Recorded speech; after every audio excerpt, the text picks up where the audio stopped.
Ջրի արտահոսքի հետքերով մասնավոր տունն է, առաստաղին ունենք այսպեսի տեսանելի հետքեր։ Ստեղ ինձ պրակտիկայում առաջի անգամ հանդիպող սիստեմա, այսինքն ես չեմ տեսել, որ առաստաղը ու ինքնուրույն երբեք չեմ մոնտաժել, որ առաստաղը համ տաքացող լինի եւ ովացող, սա ինչ-որ նորություն է, կարող եք վեկալել որպես իմացություն, մի խոսքով, այսինքն արդեն հետազոտություններն արած է, խնդիրը բացահայտած է, ցույց տամ։ Այսինքն առաստաղը խոնավացող այն այս միջանցքից են կողմեր, այսինքն վերևներ, դա խոհանոցներ, աղբյուրը գտնվում է այս հատվածում արդեն, այսինքն այս պատի հետևը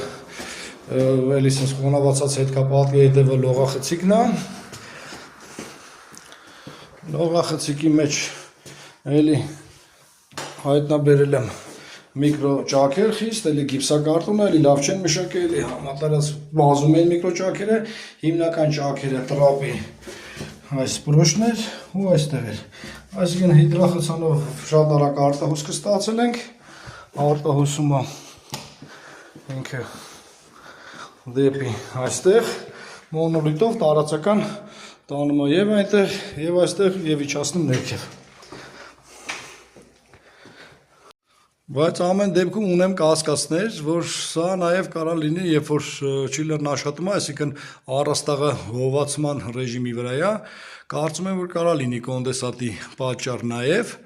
եթե այս հատվածը, այսինքն այս իրավերի ծեփամածուկը քսած, բարակ լինի քսած, կարծում եմ, որ դա կարող լինի պատճառ, բայց ինքը տարածքային շատ մոտ է այդ լողախցիկին, մոնոլիտով կարող բերել ստե,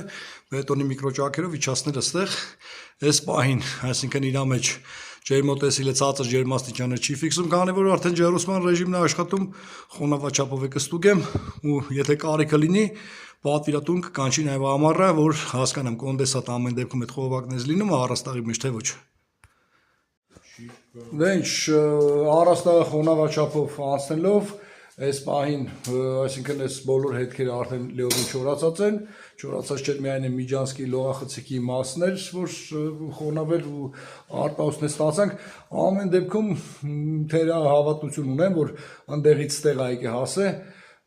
ոնց որ ասած, այս գործը կարիք կլինի երևի ամռանը վերաստուգելը, այսինքն եթե ինքը կրկնակի հայտնվեց,